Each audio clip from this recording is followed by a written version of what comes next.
আজান দিলেই সব দোকান বন্ধ হয়ে যায় এই বাজারে। 104টি দোকানের একটিও খোলা থাকে না। ঠিক মাগরিবের আগে একটি বাঁশির শব্দ ভেসে উঠতেই মুহূর্তের মধ্যে থেমে যায় পুরো বাজারের কোলাহল। বাঁশি বাজবে, মাগরিবের সালাতে সে নামাজ পড়ুক বা না পড়ুক, দোকান বন্ধ করতেই হবে।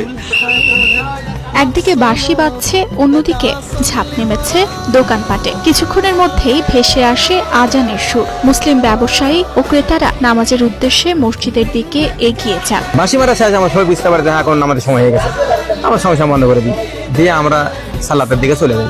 উত্তর শহরা মোড়, যেখানে বাঁশির শব্দে শুধু মুসলিমরাই নামাজে যান না, হিন্দু ব্যবসায়ীরাও তখন ব্যস্ত হয়ে পড়েন সন্ধ্যা বাতি ও পূজা অর্চনায়। কারো কোনো প্রবলেম নেই, ওরা যা নামাজ পড়তে আমরা পূজা করি, এতে আমরা খুব ভালো আছি, কোনো সমস্যা নেই। ধর্মীয় সম্প্রীতি, পারস্পরিক শ্রদ্ধা আর সহাবস্থানের এক অনন্য উদাহরণ যেন এই বাজার।